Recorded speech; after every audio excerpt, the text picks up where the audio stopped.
What is going on, everybody? Welcome back to Guiding Keys, the story of Kingdom Hearts presented by the Unlockables podcast.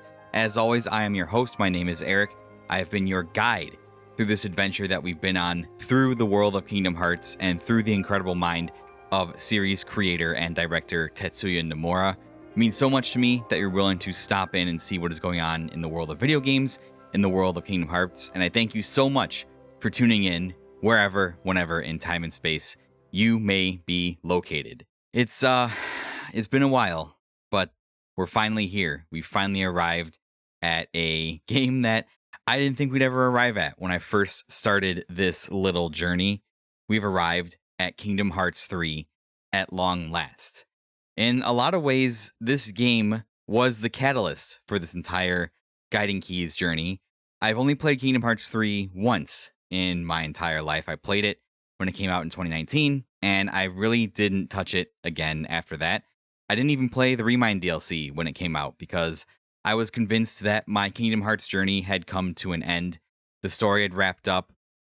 I got to see some of the arcs for a lot of the characters that I love wrap up in a somewhat satisfying way, and I thought I was leaving Kingdom Hearts behind, in all honesty. I was happy with where it was and what it had done in my life. I was ready to move on to other things, but with the release of the trailer for Kingdom Hearts 4, of course, my interests got piqued once again. Nomura, you son of a bitch, you keep finding a way to pull me back in, and I just can't do it. And I'm really excited to finally be revisiting Kingdom Hearts 3. I did really love this game when it came out. I think the gameplay is incredible, and we'll go through all that stuff in the following sections. But just to kind of preface the whole episode by telling you guys, there's something about this game when I finish it that just didn't sit right with me. When I had completed the game, I had this feeling of almost like incompleteness because there were a lot of things about the characters that I loved that I wasn't happy about the way their stories specifically were handled in terms of the grand narrative. And I think that kind of left just a little bit of a bad taste in my mouth in what was otherwise an incredible game, because the game, it plays incredibly and it's a blast to play. But the way the specific characters were treated outside of Sora and Riku and some of the other mainstays was just a little bit disappointing. I think I just wanted a little bit more. I wanted Nomura to elaborate just a little bit more on what these characters have been going through and things like that. And we'll dive into all that once we start breaking down the game. It's just left a little bit of a bad taste in my mouth, and I think I knocked a lot of points off just because of that specific thing. But I'm excited to go back and revisit it now. It's been almost 5 years since the original. Yeah, past 5 years since the original. It's been 5 years since Kingdom Hearts 3 came out, 4 years since the Remind DLC.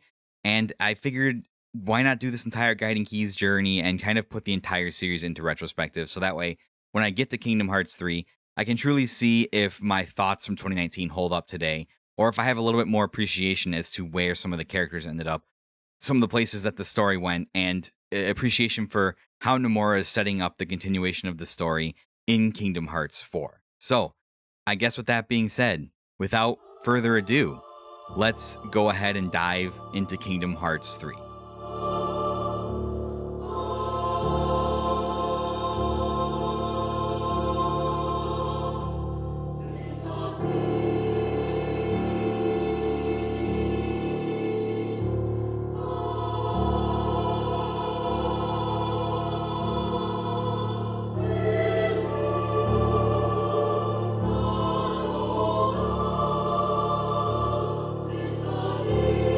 Kingdom Hearts 3 is a 2019 action RPG developed by Square Enix Business Division 3 and published by Square Enix. Square Enix Business Division 3, just a little bit of notes here. It is a subdivision of Creative Business Unit 1, or was a subdivision of Creative Business Unit 1. After this episode comes out, shakeups might lead to the reshuffling of some of the creative teams at Square Enix, but this is the information as we know it when the game was developed. So, Business Division 3 was a subdivision of Creative Business Unit 1, which was led by Yoshinori Kitase. You should know his name by now if you've listened to enough of these episodes or like Final Fantasy in general. And Creative Business Unit 1 focuses mainly on the FF series main titles and some spin-offs of FF, Saga, and Kingdom Hearts. Business Division 3 specifically is responsible for Kingdom Hearts Saga and a couple of the Final Fantasy spin-offs. Business Division 1, for example, is responsible for Final Fantasy VII Remake, so it seems that Nomura's role as creative director expands to multiple teams, and that all the teams report directly to Yoshinori Kitase. Like I said, we'll have to see if this changes with some of Square's recent business moves. They've been in the news lately about they want to focus less on single platform games and focus more of their efforts into games that they know will sell well. So we'll have to see if there's any kind of reshuffling of their creative business units in some of those moves that they make. Kingdom Hearts 3 is the 12th entry in the Kingdom Hearts series, and it serves as the conclusion to the Darkseeker / Xehanort saga, while setting up the next arc in the story, the Lost Masters arc, or saga, whatever you want to call it. DLC for Kingdom Hearts 3 would be released a year later, called Remind in 2020, replacing the long-running tradition of doing final mix versions of the game. There's no final mix version of Kingdom Hearts 3. Remind DLC adds a lot of the stuff that you would come to expect from a final mix version, including extra boss fights, extra content, extra cutscenes, things that elaborate on the story a little bit more and give us a little more information on what is coming for the future of Kingdom Hearts. Just a couple of fun facts here. Concepts for Kingdom Hearts 3 began as far back as 2005, although the game would not officially be revealed to be in development until 2013, 6 years before it was released, and we'll elaborate a little bit more on some of that information in the development history of this game. Let's meet the managerial team responsible for Kingdom Hearts 3. Of course, serving as our directors, we have Tetsuya Nomura himself, alongside his longtime collaborator, Tai Yasue. Tai Yasue would basically serve as his eyes and ears on this project, as Nomura was working on this and 7 Remake at the same time. Rie Nishi would return to produce the project. Masaru Oka would head up writing alongside Nomura himself.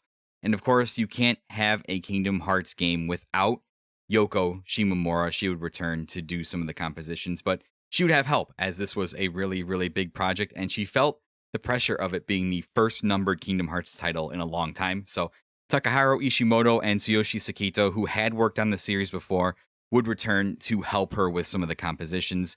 Sakito's been around Square for a while. He played in the Black Mages, and he's done work on the Kingdom Hearts series basically since Birth by Sleep.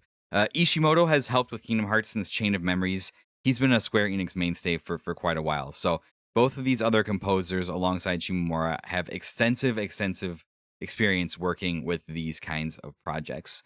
Hikaru Utada would return to do not one, but 2 main themes for the game. Chikai in Japanese, Don't Think Twice in English, which served as the game's end credits theme. And then there was Face My Fears, as it was known in English and Japanese, by Skrillex, and Utada is used as the game's opening theme.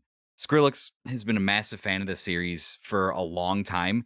He was originally going to remix Don't Think Twice, the theme that Utada had originally written for the game, but he pitched the idea for Face My Fears to her and ended up collaborating with her on that song. So really, really cool story about that there. Shout out to Skrillex.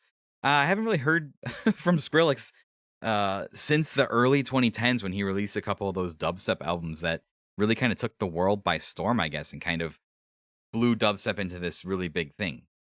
Since we're talking about the last numbered Kingdom Hearts title as of now, we got to mention some of the voice cast here. Of course, Haley Joel Osment will return to voice Sora.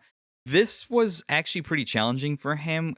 He found the prospect of voicing a teenager challenging, since so much time had passed between when Osment did Sora in Kingdom Hearts 2 and when he did Sora in Kingdom Hearts 3. I believe Osment lent his voice to some of the appearances of Sora in the in-between games, but I want to say that for Dream Drop Distance, it was somebody else voicing Sora, but I'm not 100% confident on that. Might be me lying through my teeth, but Osment was quite a bit older. They weren't going to have anyone else do Sora besides him, and you can kind of tell in the voice acting a little bit, but he does a pretty good job. Tony Anselmo and Bill Farmer would return to portray Donald Duck and Goofy once again. David Gallagher would once again voice Riku. Alison Stoner would voice Kairi, as she had since replacing Hayden Panettiere after Kingdom Hearts 2. Jason Doring, Willa Holland, Jesse McCartney, and Mark Hamill reprised their characters from Birth by Sleep, which is Terra, Aqua Ventus, and Ericus, respectively. And McCartney also filled the role of Roxas as well, since he'd done that in Kingdom Hearts 2. Dylan Sprouse makes his Kingdom Hearts debut in the Remind DLC. He would voice a character known as Yozora. We'll get to that in a little bit. So one of the two famous Zack and Cody, Sweet Life of Zack and Cody. If any of my a little bit older, I guess, listeners remember Peak Disney Channel, there's a show called The Sweet Life of Zack and Cody, and the Dylan and Cole Sprouse twins have gone on to have, I would say, probably pretty good careers. So very, very cool that he would be included in the Remind DLC. Rutger Hauer would voice Master Xehanort, replacing Leonard Nimoy after his passing in 2015. Following Hauer's death in 2019, legendary actor Christopher Lloyd would voice Xehanort in the Remind DLC. Paul St. Peter would return to voice Xemnas, the leader of Organization 13, and Richard Epcar would reprise his role as Ansem, one that he had filled since the original Kingdom Hearts when Billy Zane did not return to voice Ansem. Let's talk about some release dates. This was released on the PlayStation 4 and Xbox One. It released on January 25th, 2019 in Japan, and it would be available worldwide on January 29th, 2019. It debuted on Windows. I believe it was an Epic Store exclusive for a while, as it has just come to Steam. It came out on Windows March 30th, 2021, and there were Switch versions of the game that came out on February 10th, 2022, although I believe those are cloud versions, and I haven't heard the best things about the Switch versions of Kingdom Hearts 3. The Remind DLC, which was mentioned before, was released on January 23rd, 2020.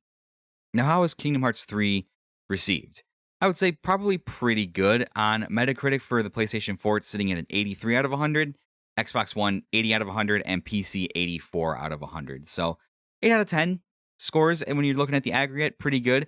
EGM gave it a 7.5 out of 10, Game Informer a 9.5 out of 10, GameSpot an 8 out of 10, IGN 8.7 out of 10, and RP Gamer a 3.5 out of 5. It received praise for its impressive visuals and technical advances for the game and its combat systems. Game Informer called it the series at its strongest. Fantastic representations of the Disney worlds were also praised, although some found the Pirates of the Caribbean levels somewhat jarring. And surprisingly enough, the voice acting was praised as well. But there wasn't a lack of criticism, however. It's pretty much par for the course. If you're going to have a Kingdom Hearts game, you're going to have people that have some issues with it. And that is fine. I don't think they're perfect games by any stretch. But here are some of the criticisms that were laid out by the reviewers. They, of course, attacked the incomprehensible story. They didn't like the lack of Final Fantasy characters, which, surprising, considering this is a Final Fantasy Disney crossover, there were no Final Fantasy characters included in Kingdom Hearts 3, which is kind of surprising, and that was criticized by reviewers and fans. They didn't like the gummy ship sections. They said they were bland. I kind of liked the gummy ship sections. I thought they were pretty good. And the ending was criticized. They said it was a bittersweet ending, but the ending was interrupted by heavy-handed storytelling, and this is something that I definitely agree with and we'll talk about at the ending. And it was an issue I had with Final Fantasy VII Rebirth, and kind of an issue that I have with Nomura overall, is when he's telling his stories and having these incredible emotional endings, like, they're really powerful, but he uses a lot of these endings to stretch the plot threads into the future, into future games. And he doesn't let the emotional moments breathe before his really, really heavy and cryptic storytelling takes over to set up the next game. And I see some of that here, so I agree with that criticism 100%. We'll talk about that when we get into the end of this game and talk about the ending and what all that stuff means. In terms of sales, on February 4th, 2019, Square Enix had announced the game sold more than 5 million copies. So that's just a little over a week, and the game sold 5 million copies. And they revealed that Kingdom Hearts 3 had reached a total of 6.7 million units as of September 2021, surpassing the original Kingdom Hearts as the best-selling title in the series to date. This is all the sales data that we have on it so far.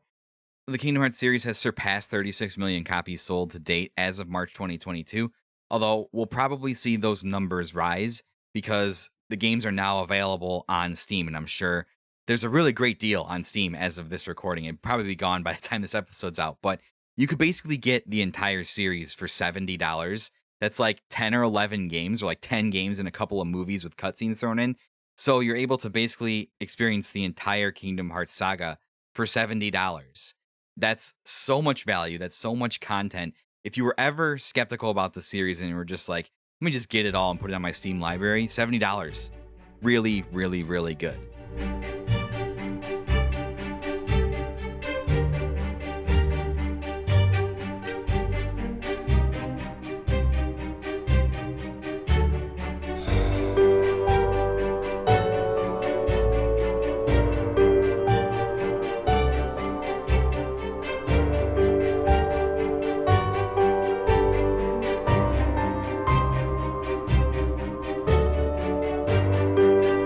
So, as we are wont to do, let's move on to just some general thoughts, some of my feelings about Kingdom Hearts 3 before we move on to the more technical stuff, as we've done for the entire series. And we're going to do it with Kingdom Hearts 3 because I have some pretty complex feelings and emotions about this game. When I first played Kingdom Hearts 3, I was at a really, really different place in my life. It was 2019, and I was 28 years old. I was still living at home. I had literally just spent every single cent that I made in my 20s to pay down my student loans. I was stuck at a dead end job at an Amazon warehouse, and I was unable to get any kind of non gimmicky job with my expensive degree. I have a marketing degree that I spent 5 years in college to get. But the only types of jobs I was able to like attract were these ones where it was like, oh, like go door to door and knock, or like these multi-level marketing schemes that were definitely totally not pyramid schemes, but actually were totally pyramid schemes. And I understand that people hit the pavement and door knock. That's not a knock on anybody that does that type of work. It just wasn't what I wanted to do. I came out of college with my marketing degree and I wanted to, right off the bat, oh, I'll just go and work at one of the big agencies, the Leo Burnett, or I'll go work for Nike or a sports team. And the reality of the job market and the reality of adult life hit me pretty hard. I kind of ran into it like a wall, and it was pretty rough. And like I said, I had emptied my bank accounts to pay down my student loans. I'd spent an extra 5 years living at my parents' house, and God bless my parents because I'm in such a better position today because they let me stay at home for so long to save up that money and be able to get out from under my student debts. I was single. Those of you that know me now know I have a family. I have a wife and a baby. I was single back then. My life was just so drastically different when Kingdom Hearts 3 came out. The first part of 2019 saw the finale of several things that I had been following for almost a decade. Kingdom Hearts 3 was coming out in January, and that would obviously serve as the conclusion to almost 2 decades of storytelling that I had followed pretty closely since it came out. Probably not as closely at the start. I mean, I loved Kingdom Hearts 1 and 2, but I think my love and fervor for them really kind of exploded after Birth by Sleep and when Dream Drop Distance was coming out. That's kind of when it really started to take off for me. So Kingdom Hearts was ending in January, and I'd followed that for almost 2/3 of my life. That spring would also see the conclusion of the Infinity Saga of the Marvel Cinematic Universe, obviously with Avengers Endgame. And I know that it's kind of cool and popular to clown on the MCU now, but that was something that me and my friends did every single time there was a Marvel movie that came out. Like the weekend it came out, we would go and we'd see it together, and it'd been that way for 10 years. And that arc of stories was finishing up with Endgame. I believe that was in March.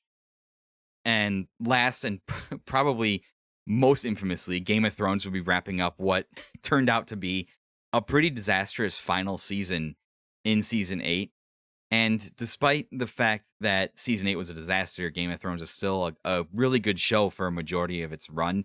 And that was appointment TV watching. I watched most of Game of Thrones with my dad. We watched that. That was something that we bonded over. We watched football together. We watched Game of Thrones together. So that was something that we did. We would drink and watch Game of Thrones together every single week when it came out. These were all things that I'd followed really, really closely, experienced with friends, and they were all coming to an end at kind of the same time, which felt oddly poetic. And I know you might think it's kind of silly to like use popular media and these things as kind of like signposts in my life, but these are the things I was doing around this time. And all of these things ending that I had invested emotional capital into was a pretty big deal. The fact that they were all ending at the same time. So I remember very distinctly, I ordered like the most expensive version of Kingdom Hearts for the PlayStation 4. It was like $300. It came with Sora as in his Toy Story form, a steel bookcase, and an art book, and probably something that wasn't worth $300 looking back at it. So I bought that for the PlayStation 4, but I also went the day it came out and bought an Xbox copy because I was afraid that my PS4 collector's version wasn't going to come the day that it came out, and I don't remember if it did or not. So my original playthrough of Kingdom Hearts 3 was on the Xbox because I didn't have my PlayStation copy because I literally bought the most expensive version of Kingdom Hearts 3. I do not regret it. It's fine, and I have purchased like every Kingdom Hearts game multiple times now. It's fine. I'm supporting the franchise that I love so that I can get more of them. So I played Kingdom Hearts over the series of a couple days, I think going into the weekend, and finishing Kingdom Hearts 3. It's difficult to put into words because you have to have experienced something for so long and followed it so closely and loved it so much, even as others hated it, to describe the feelings that I felt when the credits rolled. And I'll be 100% honest with you, I cried when the credits started rolling. Not only because the emotion I felt in the moment as I watched the story reach its long awaited conclusion, but also the emotion that I felt in the moment as I reflected on my life's journey over nearly the last 20 years. All of the highs and lows, new friends, lost love, depression, struggle, triumph, lack of triumph, failure. And at every single one of these moments that I reflected on, Kingdom Hearts had always been a constant in my life. And those emotions came to the surface as I finished the game in under a week. I absolutely devoured it and finished it in 3-4 days, probably going into the weekend. I could easily check the calendar on my computer as I'm recording right now, but I'd rather just say it and probably be proven wrong sometime in the future. And it was just it was an emotional experience and I know it's silly to you might think it's silly to be that invested in something to the point where it's kind of a thing that formed the framework for the last like 20 years of your life. But unless you've experienced anything like that, I can't really describe the feeling to you. And just to have something that's there as a comfort when I didn't necessarily have the friends or like a girlfriend or a relationship to fall back on in the hard times. I had Kingdom Hearts. That's what I had. I know it's silly, but that's what it was. Since finishing Kingdom Hearts 3, since that time, my life has changed so drastically. I met my wife that summer in 2019, and 3 months later, we moved in together. 3 months after that, we bought a house together. And literally, as we purchased that house, the next week, the pandemic shut the country down. During the pandemic, we adopted 2 dogs. So I went from being a fairly solitary creature to having to learn to share my space with somebody else and have 2 pets. I'd never had my own pet before. My parents had dogs, but we were all able to chip in and take care of them. I suddenly went from being in a solitary space of 1 to sharing a space with 4 people and owning a house and having adult responsibilities. And 2 years later, after the pandemic calmed down, I proposed to her. And then a year later, basically, we got married. And the month after we got married, I started a new job that I actually really, really love. And I'm still at to this day. And it treats me like all jobs should treat their workers. And most importantly, this year, as I was replaying Kingdom Hearts 3, we had our first child, a son, who he was sleeping mere feet away from me as I rolled credits on Kingdom Hearts 3 for the first time since 2019. And he slept near me during most of my playthrough for it. Like I said, it feels a little bit silly that you would count a video game as a marker of major life change, but that's been Kingdom Hearts in a nutshell for me. Somehow, some way, it's been there for all of my life's major moments, whether that was incidental, whether it was me seeking it out as a comfort as things happened. I don't know, but it's been there for me. As far as analytical thoughts on Kingdom Hearts 3, even after playing the game for the second time to completion, I feel conflicted in terms of the game itself, gameplay, presentation, the way it looks, the way it sounds. This is by far the most complete Kingdom Hearts game. It's very clearly a culmination of all the games that came before it. And you can see, and I see now more than I did when I played it the first time, because I've literally played all these games back to back to back to back to back in the span of a couple of years. How much it's basically the sum of all of the other games, the best parts taken of those games and refined over a 20-year period. Combat is fast, movement is fluid, it's incredibly fun to play. We'll dive into some of that stuff later when we talk about gameplay and presentation, but the combat has the most variety and most options of any of the Kingdom Hearts titles. I still think I prefer Kingdom Hearts 2 just because of the nostalgia associated with that one, but 3 is damn fun to play. The Disney worlds have never been more expansive, more full, better looking. They did an incredible job of choosing the worlds and working with Pixar in some cases to make them fully realized versions of what you saw in Pixar movies. The worlds are absolutely incredible. My issue, I think, is still with the story. And although I think I've softened up on this issue a little bit in my second playthrough, it's something that's still on my mind even as I record this episode. Kingdom Hearts 3 has so much to account for, so much that's been set up that it has to answer before the conclusion. At the beginning of this game, Sora still doesn't have the power of waking. We have at least 5 Guardians of Light to try and help / rescue, being Terra, Aqua, Ventus, Roxas, and Xion. 5 potential plot threads that we need to tie up. That's a lot of characters that need screen time, that need to be rescued, that have lingering plots from their own games that need to be tied up. And this was my primary issue with Kingdom Hearts 3. By the time this game came out, I was so invested in the story of these characters. I had followed their respective journeys for almost 2 decades. I wanted a heartfelt conclusion that was satisfying for every character, that would give them time to interact with each other and with Sora, who many of them would be meeting for the first time.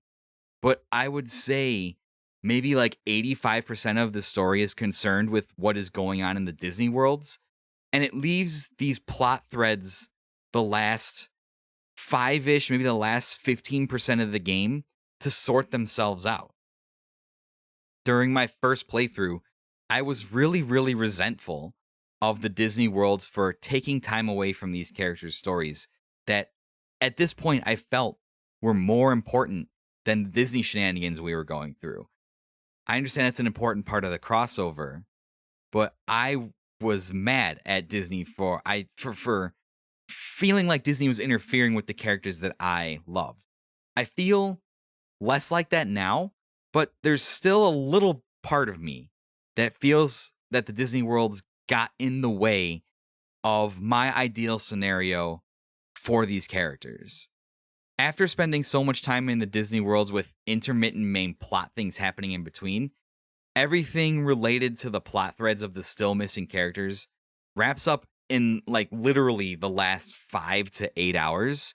And the last stretch of this game is just an insane whirlwind and escalating series of boss fights and scenarios that do give some really incredible payoff and fan service to longtime fans.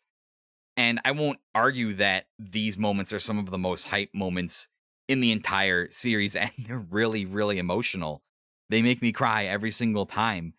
But as we'll see in the story portion, I feel that nowhere near enough time is devoted to bringing the arcs of these lost characters to their conclusions. Now, I get it. The numbered Kingdom Hearts titles have always been about Sora. He's the main character, after all. He's the focus. He is the key that connects everybody. That's literally what the last 12 games have been telling us, is that everybody is connected to Sora, and that's what makes him important. But these games have also been about how all of these people who've suffered at the hands of Xehanort are connected to him. But it barely feels like they have any time together at all before we're hurtling towards the finale of the game. Here's a light spoiler. You do eventually wake up Ven. Sora manages to release Ven's heart from within him and restore him. You would think that after carrying Ven's heart inside of him for so long, that Sora and Ven would be allotted some screen time to talk with one another. And that is definitely not the case. I feel like Sora and Ven speak to each other directly like twice towards the end of a game.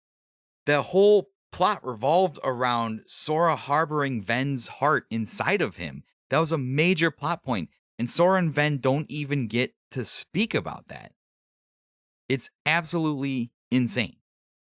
I wanted less emphasis on the Disney worlds. I wanted more emphasis on the story of those connected to Sora who we had to save, and it feels like they're just shoehorned in at the last possible moment to appease Disney, who clearly wanted as much time as possible to showcase all of their intellectual property. And, you know, the members of the new organization are loosely connected to each world story. It's still a very loose affiliation. It's not strong enough to the point where I feel like it's emotionally impactful. Those moments don't come with the new organization until later, towards the very end. Sora spends this whole game traveling to the worlds to get the power of waking, but it never seems like he's making progress towards it, except when the characters remember, oh yeah, this is why we're out here on an adventure going through all these Disney worlds. And it's unobtainable until finally when Sora needs it, he just kind of has it. And it doesn't feel like a natural progression of his strength or his character throughout the Disney worlds. And I resented Disney for that. I wanted less Disney. I wanted more time with the characters that I grew to love. This is one of my issues with Nomura, as I stated in my FF7 Rebirth episode, and I mentioned in the criticisms about this game. He gets so wrapped up in trying to bring his narrative to an epic conclusion in the closing hours of the game that he does not pause to let the emotional moments breathe as much as he should. And I feel it in this game. And while my frustration at this point is less from my second playthrough, it's still something that I wish would have been handled better. Again, the fact that Sora and Ven have basically no screen time together blows my fucking mind, even to this day. The fact that Sora and Kairi, who is like actually safe in this game and not a kidnapped damsel for once, get no screen time together except for the end is mind-blowing to me. It's absolutely mind-blowing to me. And I resented Disney for a long time because Disney did have a heavier hand in Kingdom Hearts 3, which we'll see in the development history, because the worlds and the properties they were working with are more contemporary Disney movies. They were working on Kingdom Hearts 3 while some of these movies were still being worked on. And I feel just like Disney had a really heavy hand, and Nomura had to save everything for the end. And I don't... This episode is going to kind of be an emotional journey for me as well, because as I go through the story, maybe I'll be able to figure out my emotions with it and come to terms with it. Because, again, I'm frustrated because the game didn't end the way I wanted it to personally. And that is kind of selfish because it's not on me to demand of Nomura to end it the way I want to.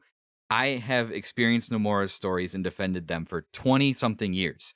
And he will tell me the end of the story as to how he has perceived it because he is the series creator. And because it didn't fulfill what I want, that's technically partially on me because I can't come to terms with what he told me. But I can still not like the way he did it. I can still not like that Sora and Ven don't have any time together at the end of this game. It's absolutely insane. So I won't ramble about that because I'll just spend the whole episode rambling. We'll talk about that when we get to the story stuff and we get to the end of the story and kind of break everything down. So with that being said, let's move on to gameplay and presentation.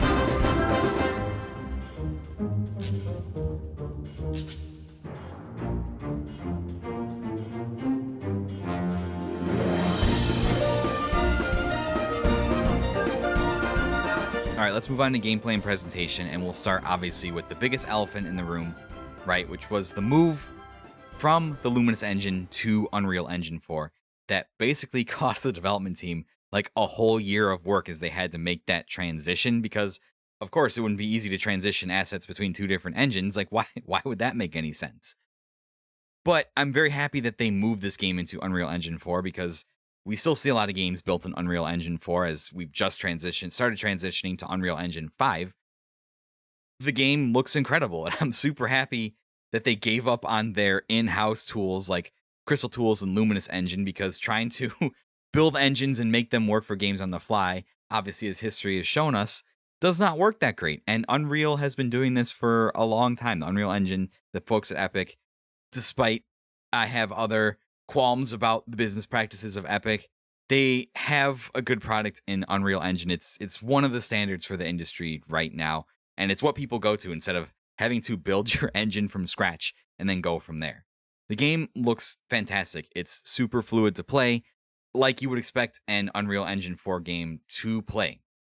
And the team definitely took advantage of all the different like lighting and particle disintegration effects that Unreal Engine 4 has to offer, and they use those particle effects an insane amount for like boulders exploding and particles flying everywhere.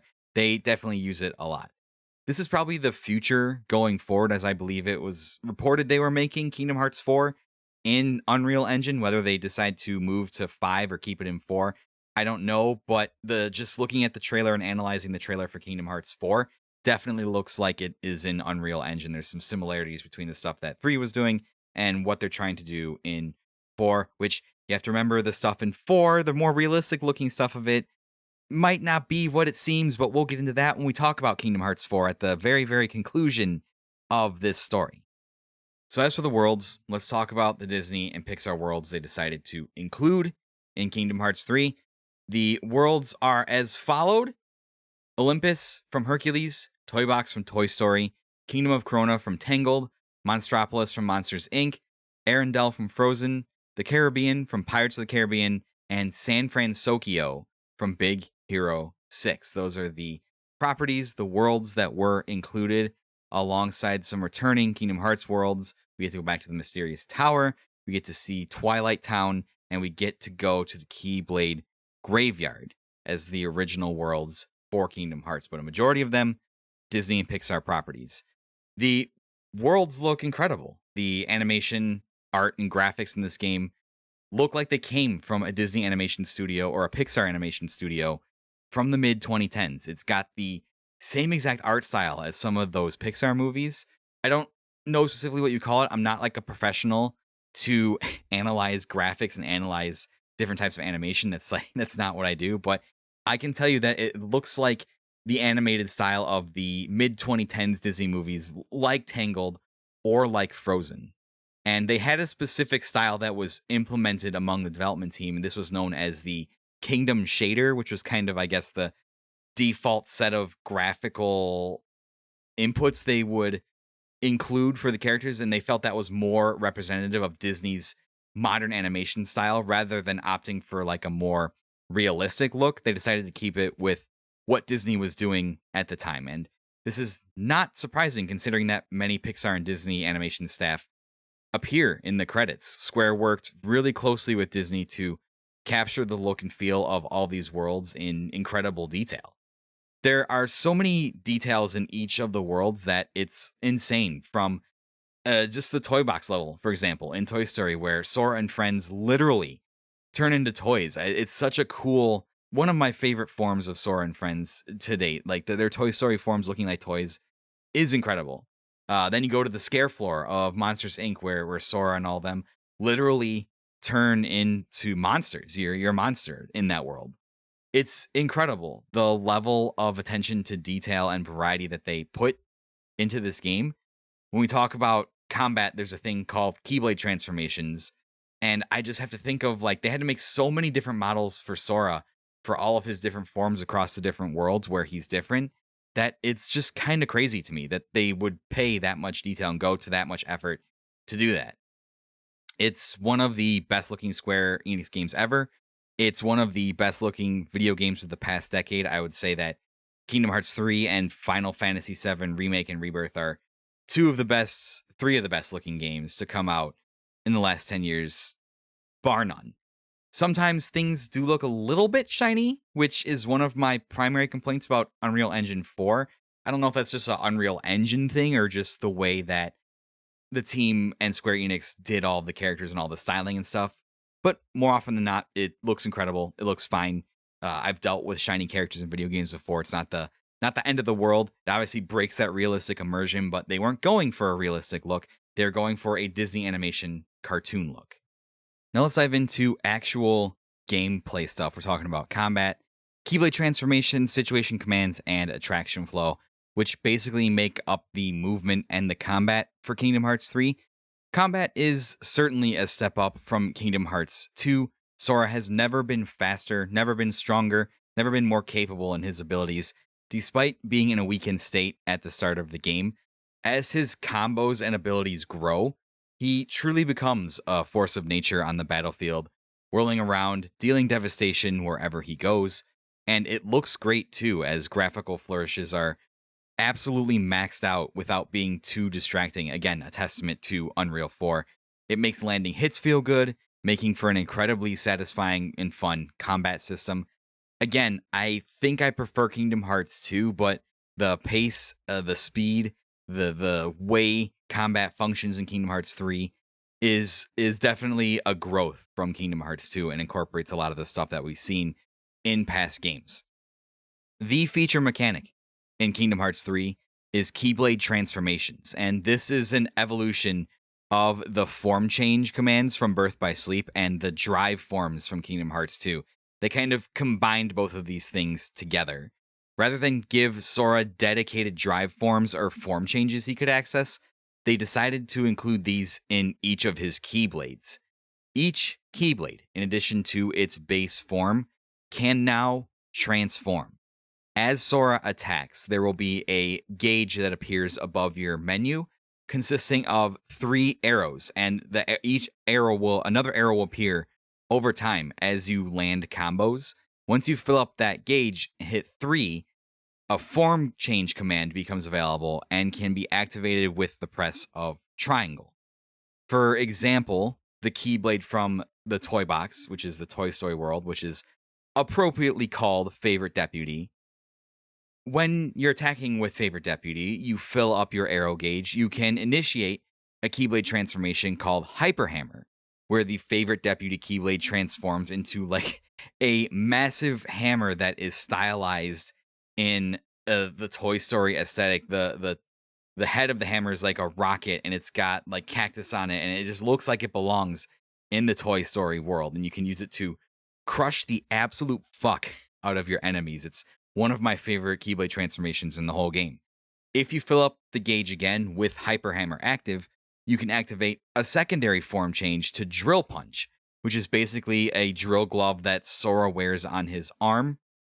And in this form, you can trigger a devastating final attack, which will cause massive damage, but it will revert you back to your normal Keyblade form. Every Keyblade form change is sorted into a different category, meaning that they do different things. And I will list them for you here. So first up is a Strike form. This is reminiscent of Valor form from Kingdom Hearts 2. Remember, Sora had turned red and had 2 Keyblades. This is reminiscent of that. Sora's clothes once again turn red. It emphasizes his physical attacks and is triggered by the following Keyblades: Favorite Deputy, Happy Gear, and Wheel of Fate. So if you want a strike form, if you want an offensive emphasized form that emphasizes physical attacks, you need to equip one of those 3 Keyblades. The next form you have is Guardian form, and Guardian form is reminiscent of Master form from Kingdom Hearts 2. Sora's clothes turn yellow, and this form emphasizes defensive capabilities, triggered by the following Keyblades: Hero's Origin, Honey Spout, and Classic Tone. So if you want a more defensive-minded form, you have to equip one of those Keyblades. Element form, which is a throwback to Wisdom form from Kingdom Hearts 2. Sora's clothes turn blue, and it emphasizes his magical abilities. It is triggered by the Keyblades Shooting Star and Ever After. Blitz form emphasizes speed and mobility. This doesn't have a corresponding Kingdom Hearts 2 form, but Sora's clothes turn blue and is triggered by the Keyblades Crystal Snow Nano Gear, and Grand Chef. Ultimate Form is reminiscent of Final Form from Kingdom Hearts 2, obviously. Sora's clothes turn white and it is triggered by the Ultima weapon because why wouldn't it be? And Ultima Form doesn't have like a specific lane. It's just strong as fuck in every category. So it's just all around the best Keyblade, hands down. Rage Form also returns, allowing Sora to channel his inner darkness when his health gets super low, and this kind of happens at random. Again, it works kind of like Rage Form or Dark Form or whatever it's called in Kingdom Hearts 2, where if you used your dry forms too much, you would go into a dark form that basically stripped you of all your abilities. I really like the Keyblade transformations for several reasons. It varies up gameplay a lot, as many of the transformations are visually and mechanically distinct from one another. You can also have up to 3 Keyblades equipped at a time and swap between them using left or right on the D-pad. So this means you can do things like get a form change for one Keyblade and swap to a different Keyblade to store that form change for later and use it when it might be more advantageous to you instead of wasting it on like the tail end of a random encounter. This also is really cool because it makes all Keyblades viable for the whole game, for the most part. It used to be that once you got a better Keyblade later in the game, you would never use the Keyblades from earlier in the game. The Kingdom Key was basically useless in every single game by the end of the game, and it's the most iconic form of the Keyblade. With form changes, you may prefer one style over another, and you can customize your playstyle and Keyblade preference to what you prefer. The synthesis menu also offers you a way to upgrade your Keyblades so you make them more powerful so they can be used later in the game. So it unlocks so many, it's such a broad system for you to express the way that you want to play the game. And all those different forms, like I mentioned up above, do different things. So you can mix and match Keyblades and forms based on like what you like to do. So you can go and have like a strike form Keyblade to have offense, and you can have a element form Keyblade to have extra magic if you want to get some extra magic. And let's say you want speed, so then you'd equip one of the blitz form, the Keyblades that triggers a blitz form Keyblade transformation. So there's a lot of ways to mix and match combat styles in this game, more than just hacking and slashing. There's a lot of depth, a lot of variety to it. I think it works really thematically as well. For the entire series, we're always told how it's been Sora's connections to other people that have made him strong, not the Keyblade itself. I mean, we've found out in Dream Drop Distance, the Keyblade wasn't even supposed to choose Sora. It was supposed to be handed down to Riku, and really kind of only chose Sora because A, he happened to be there, and 2, he was harboring Ven's heart. But it's his connections to other people that make him special, that make him strong, and that is the emphasis of his strength and of his journey, not the Keyblade itself. So to give him the ability to change his Keyblade's form based on the world it's from, it's almost like a physical manifestation of the connection he has with the characters that he met in those worlds. It's an outward manifestation of the bonds that he has with new friends, essentially. And I think thematically, that's really, really incredible. Speaking of form changes take place in the situation command system, which I already talked about in 0.2. I'll talk about it a little bit here. This incorporates the magic system, where magic incorporated into the flow of your combos can trigger situation commands that grant you powerful magic spell finishers. Like if you weave in fire to some of your combos, you'll get a strong for Raza finisher that is just basically like a giant nuclear fireball that just explodes and devastates everything in an area. Or if you weave in thunder attacks to your combos, you'll get Thundaza if your magic is powered all the way up. And Thundaza is just a devastating series of thunderbolts that basically just char the entire area around you. So you get rewarded for mixing in magic with your physical attack flow and just get some really awesome, really cinematic magical finishers that are just absolutely incredible. The physical attacks and magic have never worked better together in any action game that I've played. And to me, this makes Kingdom Hearts 3 like the pinnacle of action games like this. One other main component we have to talk about in the combat is something called attraction flow. and this is probably the most controversial thing that was included in the combat for Kingdom Hearts 3. Attraction Flow is a new system that's incorporated into the combat that was inspired by the rides and attractions at Disney theme parks. Basically, what you can do is every once in a while during a random combat or a boss fight, there'll be like a green target that appears on an enemy, and it's kind of a timer. It starts counting down, and if you perform a combo on that targeted enemy, you get access to a situation command that will let you summon a theme park ride based on one of the Disney theme park rides. For example, you can summon a merry-go-round that's like a rhythm game that sends out shockwaves of energy when you hit the timing right. You can summon spinning teacups that spin faster and faster with time button presses, colliding with enemies and dealing damage. You can summon like a blaster VR ride, kind of like you'd find at Universal Studios, that takes you in first person mode to blast enemies from like a cart that moves around, or like a roller coaster, whatever you call those, cart. Cart's the only thing I can think of right now. Fuselage, I don't know, but you blast people from it. There's a swinging pirate ship ride. This is like a generic ride. There's a roller coaster that's based off of one of the roller coasters from Disney theme parks. It's escaping me off the top of my head right now, but I have them all written down in the development section when I read that for you. So don't worry if you're missing the names of the specific rides. I have them written down for you. So, and people didn't like this because the attractions show up all the damn time. Like in every single encounter, it seems that an attraction shows up at least once.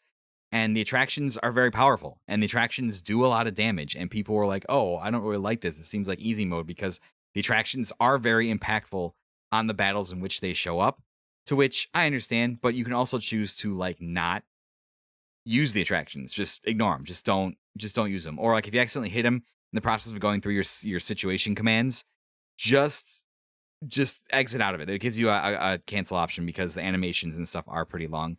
I see both sides of it. I think they're useful in a pinch. I think they're a really cool concept, especially with the whole Disney park aspect.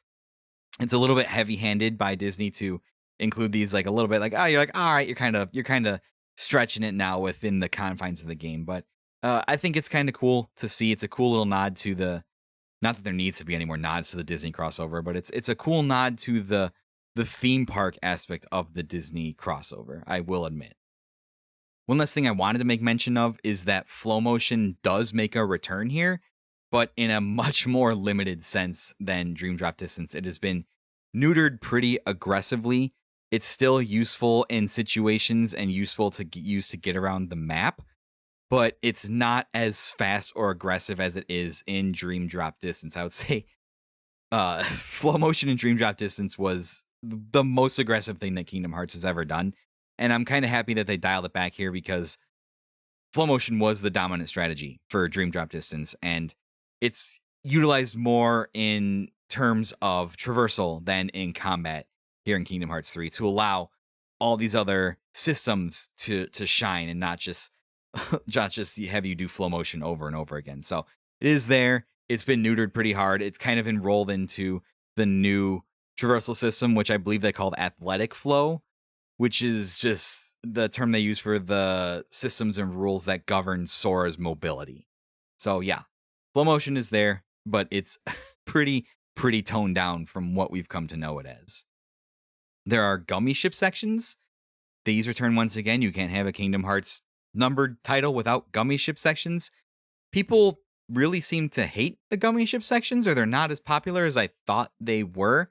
But honestly, besides Kingdom Hearts 2, which had the kind of like rail shooter shmup sections that were the gummy ship sections, I think Kingdom Hearts 3 does pretty good with its gummy ship sections. If Kingdom Hearts 2 is the original Star Fox on rails, then Kingdom Hearts 3 is Star Fox 64, where you kind of fly around to open zone, and worlds are located in the zone at the same time, and you have to kind of fly to them. There are treasure spheres and all kinds of things scattered about, asteroid fields. So it's not just like you're flying through empty space. There are things you can do. There are boss fights. There are like random encounters to clear. You destroy asteroids to get materials to bring your ship level up, which you also get from the random encounters, which is how you fight other ships in space here. I won't say too much about it because, again, it's ultimately just a tool to get from A to B, but there is a lot here in terms of freedom and size. There's an extensive mission list that you have to do to kind of unlock everything for the gummy ships. I believe it's tied to the Platinum Trophy. And there even is a secret boss when you complete everything. And it's the Schwartz guys from Einhander, which is a 2D scrolling shooter that was developed by Square. Very, very cool. And one of the more obscure kind of Easter eggs slash callouts in the Kingdom Hearts series out of everything that they included, out of all the Easter eggs they've included, from like the Final Fantasy characters and getting to fight Sephiroth and all this other stuff. The Schwartz guys from Einhander, I would never have guessed that in a million years. It's a super, super cool Easter egg, though. The last specific gameplay thing isn't a big deal, but I'm going to make a big deal about it because we complain about this so much, and this specific mechanic is in like every modern video game that has open world or RPG elements. And I'm talking, of course, about cooking. There's fucking cooking in my Kingdom Hearts game, as every game since 2015 that has come out must give you cooking as a way to boost your character's stats. But I will say, despite the fact that they shoehorn cooking into here, they tie it in a way that only Kingdom Hearts can. And of course, Remy from Ratatouille is the chef. That's right, the cooking rat that controls a human is the chef that makes you the stat boosting food. And cooking food is a mini game where he controls Sora, just like in the film where he controls Linguini. Cooking is a mini game, and you have to collect ingredients in the different worlds to cook different items on the menu that give different boosts. Better get used to cooking because I believe that cooking is also linked to the Platinum Trophy or the Completionist Achievement Run or whatever you're going to call it. So you better get good at it. For cooking, you get a Keyblade that kind of helps you out with some of the mini games, but some of the mini games are pretty challenging to get. You have to get like all 3-star ranks or whatever the star ranks are on all the menu items that you make. I would know much about the stat boosting capabilities of the food because I didn't really use them. They're there for you to use them if you want. But if you don't, you're not going to fail miserably at the game. Now, when you turn up the difficulty to like critical mode and do a hard as balls playthrough, the food might make more of a difference. And I might be more inclined to utilize the food mechanic in a harder playthrough. And maybe if I ever go back and do that, I will. But on just the standard default difficulty, I never felt like I had to turn to stat boosting food to help my chances in any kind of difficult fight. So it's there. It's a cool tie-in. Of course, they're going to tie it in, and it kind of ties into like Scrooge McDuck's whole background story as well for like the little bit that he shows up here. But cooking in my Kingdom Hearts game, absolutely insane. Cooking is now a de facto RPG mechanic, so you better get used to it.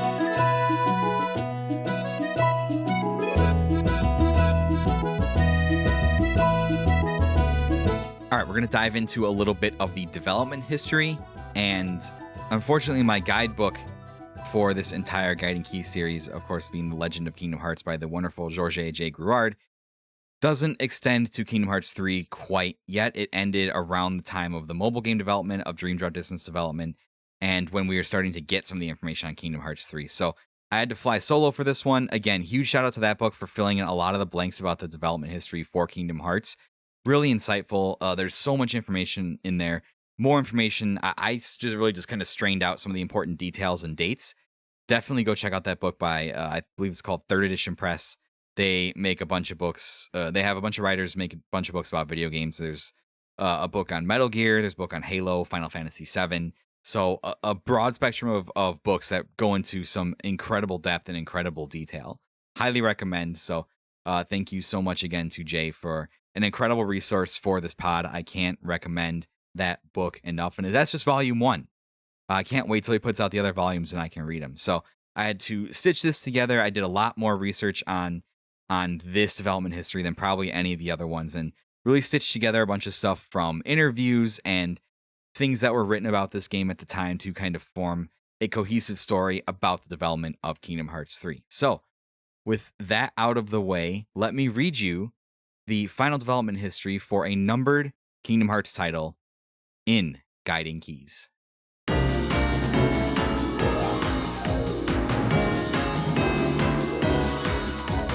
It might come as a surprise to some, but concepts for Kingdom Hearts 3 had been in development as early as 2005, during the closing stretch of Kingdom Hearts 2's development.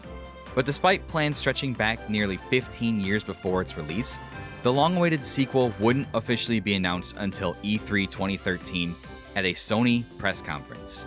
It turns out, however, that Disney had requested a proper sequel to Kingdom Hearts 2 as early as 2006, while the team was busy finalizing the final mixed version of Kingdom Hearts 2. Nomura would respond by saying that they had many ideas for a true sequel, but were not at the point where they could elaborate or act on any of them. He and his team were just too busy at the time to begin the process of developing the next numbered Kingdom Hearts title. His team would start their pre-production work on Final Fantasy Versus 13 as much as they could while they waited for the completion of the Crystal Tools engine, and Nomura already had several projects on his schedule, including Crisis Core, the Blu-ray edition of Advent Children, and The World Ends With You, just to name a few. As noted in previous episodes of Guiding Keys, Square Enix was also going through some major corporate shifts as they transitioned to the next generation of consoles and leaned heavily on handheld titles to keep profits coming in. This would ultimately lead Nomura to develop his trilogy of Kingdom Hearts titles for handheld, further delaying progress on Kingdom Hearts 3. Nomura's work on Versus 13, as well as the handheld trilogy, played a significant part in Kingdom Hearts 3's prolonged absence. He also noted during interviews that the change from the Luminous engine that Square had been using after Crystal Tools' failure to the Unreal engine cost the team about a year in development time.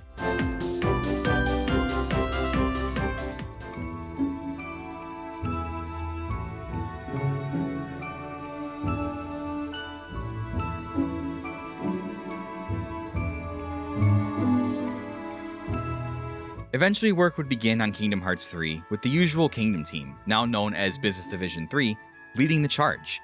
BD3 was a subdivision of Square Enix's Creative Business Unit 1, led by Yoshinori Kitase, who has been involved with many Kingdom Hearts projects. Co-director and longtime Nomura partner in crime Tai Yasue would serve as the guiding hand on the project, as Nomura was now a creative director on several other projects, including the long-awaited Final Fantasy VII Remake. Masaru Oko would return to write for the game alongside Nomura, and Ria Nishi would once again serve as producer. All of these names should be familiar to you if you've listened to the series long enough, and the consistency of the Kingdom Hearts team is pretty remarkable in today's gaming landscape, where teams and developer studios are broken up at the whims of management. The first thing you'll notice about Kingdom Hearts 3 is that it would improve and expand upon the combat system and core mechanics from Kingdom Hearts 2, with Nomura stating the evolution would be similar to the step that was taken between the first two games. He would also include some of the ideas from the handheld titles that he felt were well received, stating that he used the handheld titles to test some ideas that he wanted to include in Kingdom Hearts 3, such as flow motion. One interesting thing of note is that the same team led by Tai Yasue working on Kingdom Hearts 3 was also working on the HD 2.5 collection at the same time. Yasue stated that this gave the team interesting insight for 3, as it allowed the team to learn all the best qualities of the series to use in the long-awaited sequel. We touched on gameplay a bit in the previous section, but one of the game's core mechanics, Keyblade transformations, was conceived as early as Kingdom Hearts 2 Final Mix. In fact, you might notice during the secret boss fight against the Lingering Will that it utilizes several different Keyblade transformations, such as a whip form and giant cannon form. Keyblade transformations were ultimately an amalgamation and combination of the form change mechanics from Birth by Sleep and the drive forms from Kingdom Hearts 2. Flow motion would also find its way into Kingdom Hearts 3 as well, although it would be significantly slowed down and nerfed.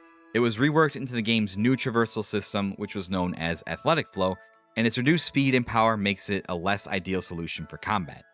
Heartless, Nobodies, and Unversed would all return with familiar enemy forms, as well as some new variants.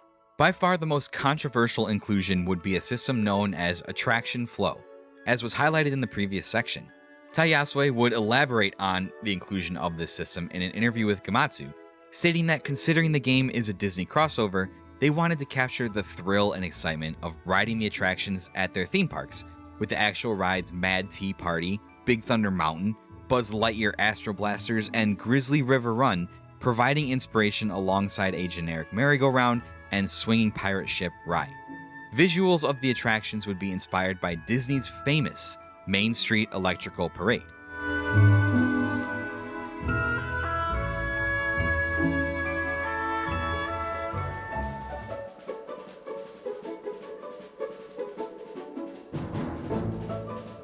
In terms of the worlds that were included in Kingdom Hearts 3, we learned several interesting details in interviews with Nomura. Tangled was one of the first worlds chosen to be included, with Nomura noting that Rapunzel's strong personality and long hair made for a compelling story and interesting gameplay possibilities. In terms of live-action Disney properties, Nomura once again settled on including Pirates of the Caribbean, deciding to base it off the concluding entry of the original trilogy at World's End, so that the story could wrap up naturally alongside Kingdom Hearts 3. When it came to Toy Story, it was a property that Nomura really wanted to utilize as far back as Kingdom Hearts 2. He felt that Sora's character and design would fit into the world of toys incredibly well, and he was so confident of this that he submitted ideas for the world to Disney Pixar shortly after the completion of Kingdom Hearts 2. Considering that Nomura and Disney opted to include more contemporary Disney works for Kingdom Hearts 3, he commented on the increased difficulty of including these worlds in the game. Considering that a lot of the worlds included were based on movies that were still in active development, the Kingdom team had to work closely with the creative teams at Disney to ensure character and world accuracy. The staff were incredibly specific about how certain aspects of the world were presented. All of the worlds were designed to match their Disney and Pixar counterparts as close as possible, with the Square Enix team working closely with Disney to capture the look and feel of each world as close to the original as possible. Disney even shared polygon data with the team so they could create the characters from scratch, and Pixar provided character models and met with the team weekly to ensure everything looked as true to the films as possible.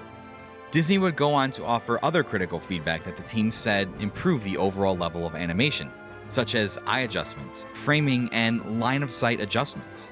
They even offered feedback in regards to having characters show less or more teeth.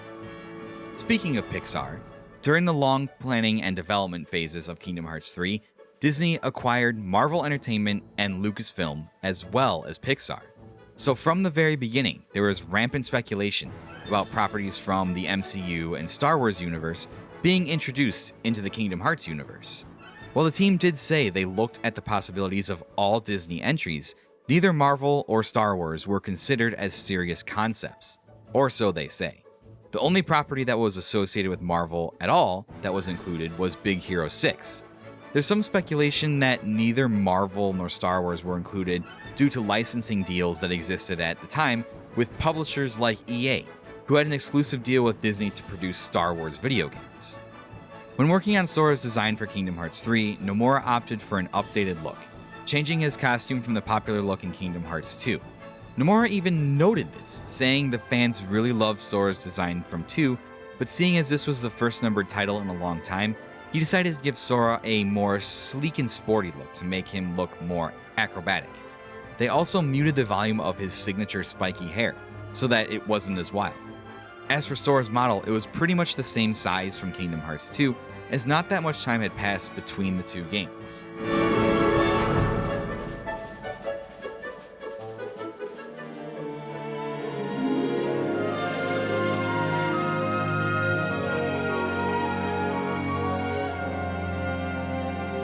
Yoko Shimomura would return to compose and arrange for Kingdom Hearts 3, noting that she felt the pressure of it being the first numbered title in many years, but she wouldn't have to carry that burden alone, as Takeharu Ishimoto and Tsuyoshi Sekito would also contribute to the soundtrack, which would ultimately span 8 CDs. Hikaru Utada would also return to do a main theme song for the opening game and produce Don't Think Twice, that served as the end credits theme. An opening title theme called Face My Fears was created by Skrillex, Utada, and Pooh Bear, which ended up featuring in the opening cinematic. Skrillex, a longtime fan of the series, was originally going to remix Don't Think Twice per Utada's request, but pitched the idea of a second song to Utada, who agreed to collaborate with him and Pooh Bear to write the song.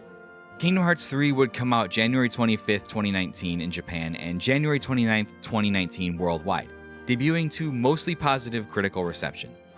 The game would go on to sell over 5 million copies in its first month, and Square Enix revealed that the game had reached a total lifetime sales of 6.7 million units as of September 2021, surpassing the original Kingdom Hearts as the best-selling title to date.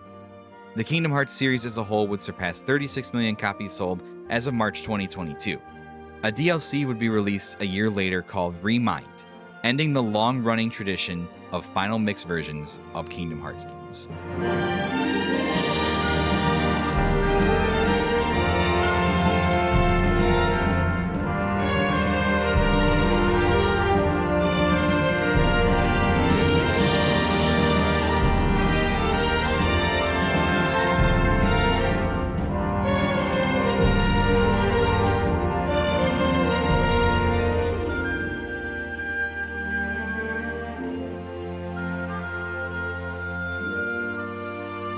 Definitely some interesting insight from our development history.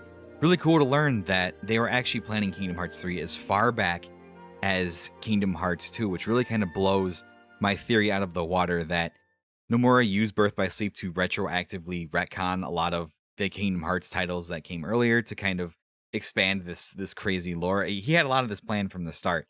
And really kind of interesting to see that some of my hunches about Disney's involvement were correct on how involved they were with the specific worlds because of all the data and how closely they collaborated with the Square Enix team. And I just feel like Disney kind of pulled some muscle to be able to get more stuff they wanted and take away from the main story. But that's fine. It's okay. We're not going to talk about that now because we have to talk about the story. And oh boy, we're going to talk about a lot here. I'm going to try and keep this as succinct as possible and just hit a lot of the most important parts, because a lot of the stuff that happens in the Disney movies is just kind of like retreads of the Disney movies with some Kingdom Heartsy things sprinkled in.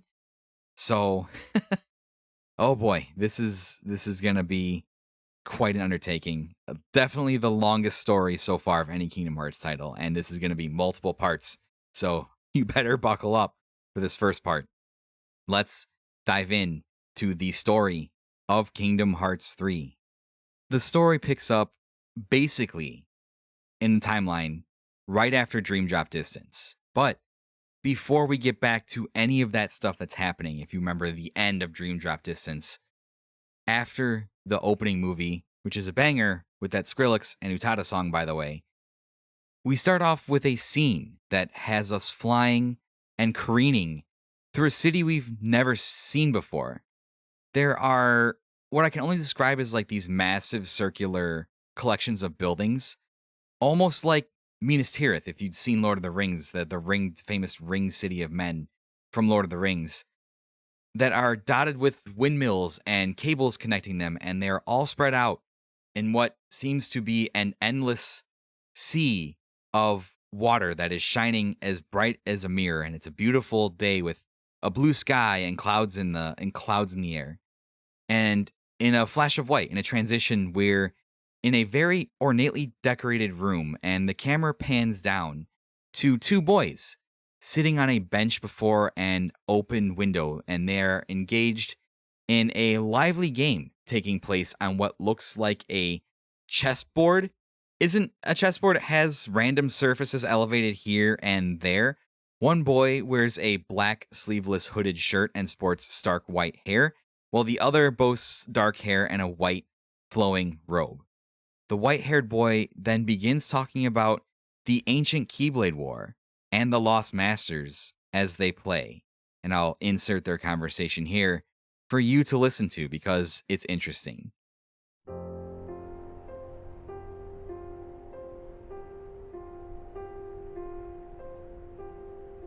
Have you heard of the ancient Keyblade War? Huh? Of course I have. Long ago, Keyblade wielders waged a war over the ownership of light. Yeah, the Master's favorite story. I wonder what they planned on doing with Kingdom Hearts after making it appear. Who knows? I don't get why anyone would initiate a war. So, you know the Lost Masters? Who? They're the ones who started the Keyblade War. Never heard of them. Where'd you hear about that? Or they're the ones for whom the war started. I'm not following you. You can drop the facade. Facade? On that land shall darkness prevail and light expire. A prospective Keyblade master should know this. If you say so. The gazing eye sees the fate of the world. The future. It's already been written. Really? I'm not so sure about that. Besides, who's to say I can't change it? And maybe light will prevail. Pretty confident. But things aren't in your favor. Perhaps, but unlike darkness, there's more to light than meets the eye. You might be surprised. Oh, I hope so. I'll tell you straight up, right up front, I won't hold this reveal at all. This is a young Xehanort and a young Ericus, and the game they are playing is similar to some of the iconography we saw in the intro movie of the game, with pieces being moved around on a board by Xehanort. One important thing we also see in this shot is on the wall, the camera pans to a very old-looking Keyblade hung on the wall that we recognize as the no-name Keyblade. It is the Master of Masters Keyblade that he imparted to Lushu that contained the Master's gazing eye that sees the future.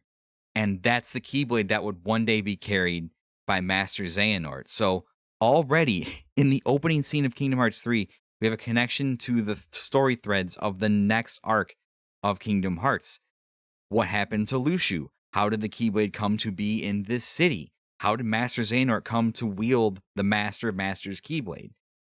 The scene is really, really symbolic. It's an obvious metaphor. The board game that Xehanort and Ericus are playing is obviously a metaphor for the coming clash between Xehanort's organization and the Guardians of Light. Not sure how long ago it was that Xehanort was planning all of this, but it seems that he's kind of a sinister kid here, although we do know that Ericus and Xehanort from our Birth by Sleep episode have had some history with each other, and they've been friends for a very, very, very long time. And we get a much younger Xehanort referencing the Lost Masters here. So again, if you remember from the Union Cross episode, we just talked about that, and we're already seeing the seeds for Kingdom Hearts 4 and for the next story arc. But enough about that. We're transitioning to a current time, our present time, and we're back in a scene in the Mysterious Tower as Sora, Donald, and Goofy stand at attention before Yen Sid, who basically gives us some exposition on what we're doing here and what we need to do in order to defeat Xehanort. And again, I'll put that audio in here so you can hear him explain it. In order to defeat Xehanort, there are allies we must gather, acting now to rouse them from their slumber. We have discussed this before, Sora. Your Mark of Mastery exam was conducted in the hopes you would acquire the power to wake them. However, the darkness nearly took control of you, and your grasp of your new abilities leaves much to be desired. Furthermore, Xehanort nearly made you his vessel, and in the process stripped you of most of the power you had gained by then. I suspect you have already noticed this, correct? But first, you must regain all the strength you have lost. Perhaps it is foolish to expect a complete recovery, but it is absolutely vital you perfect one power, the power of waking, which you failed to master during your exam. There's someone who lost his strength and found it again, a true hero to whom you ought to pay a visit. Perhaps he can point you in the right direction. Got it. You can count on us to take care of Sora. I would have it no other way. I put Sora in your hands.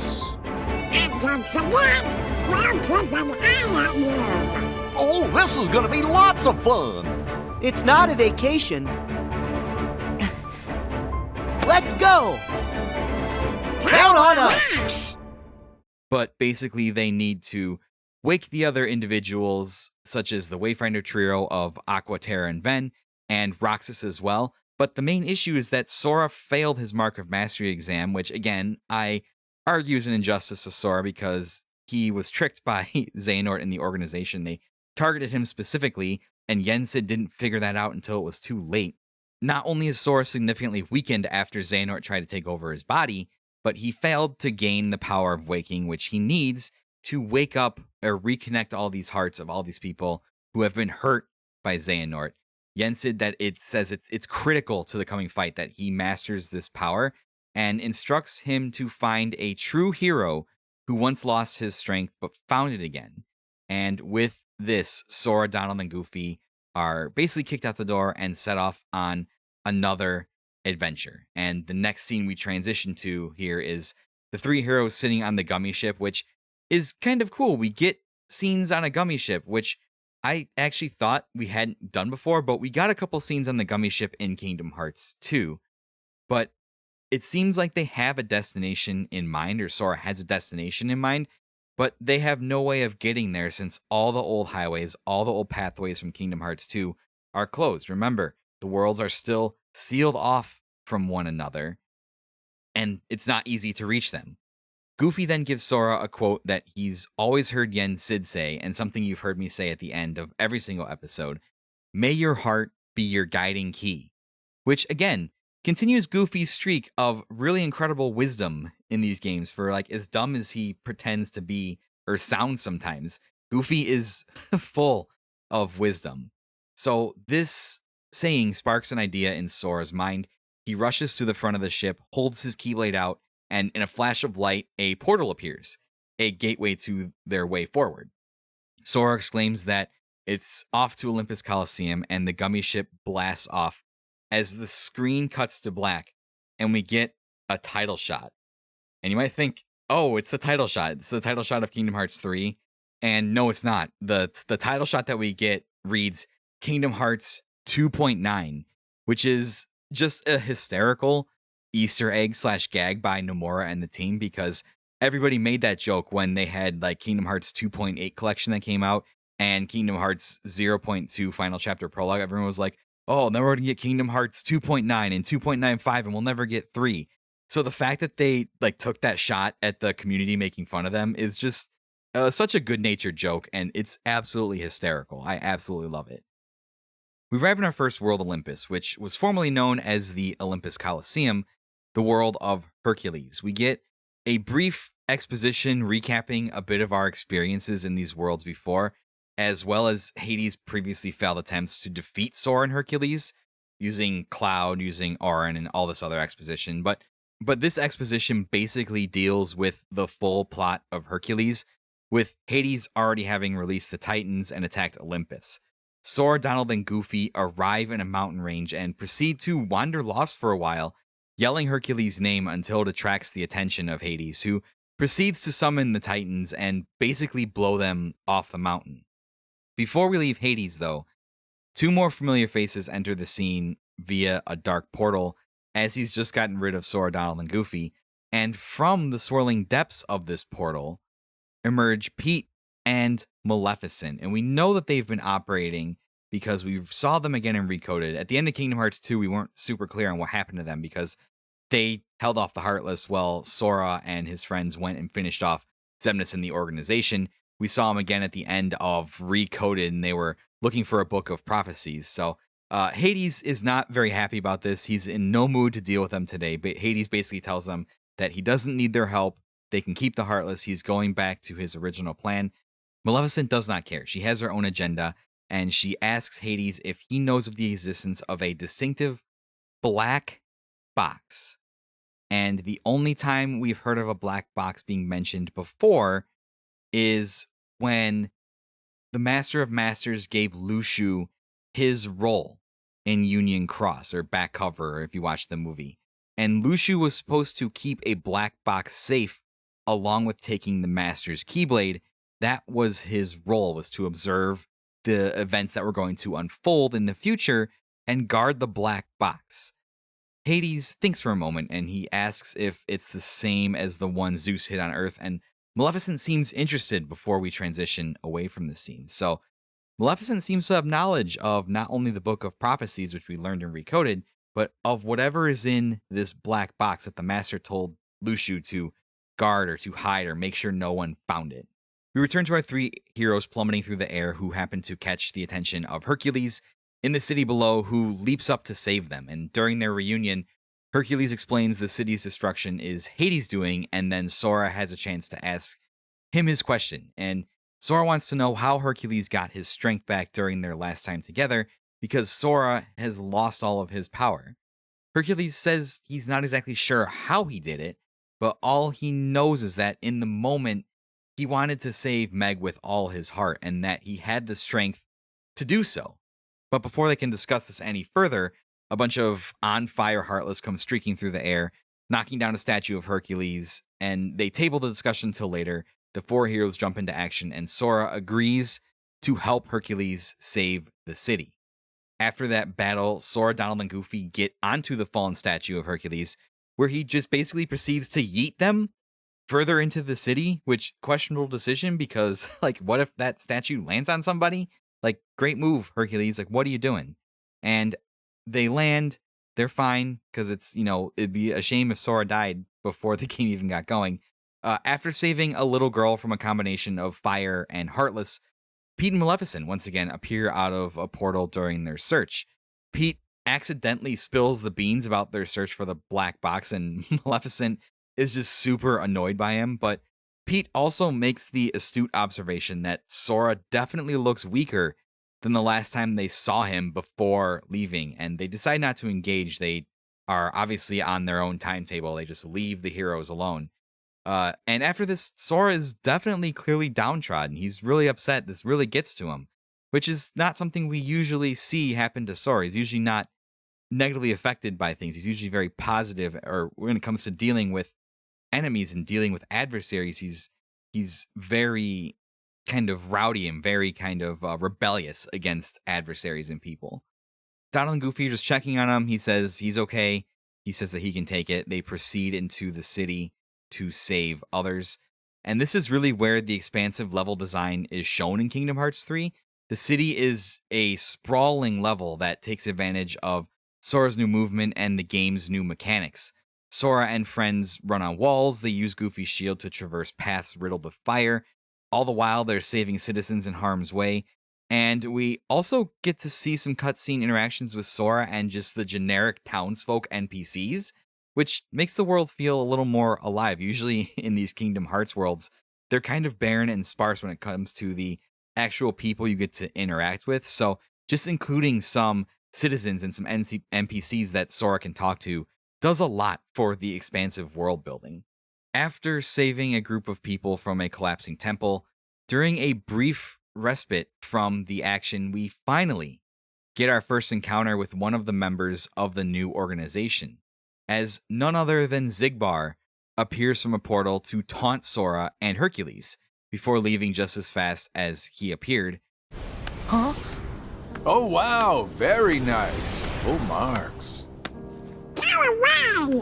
No organization! You're Xigbar!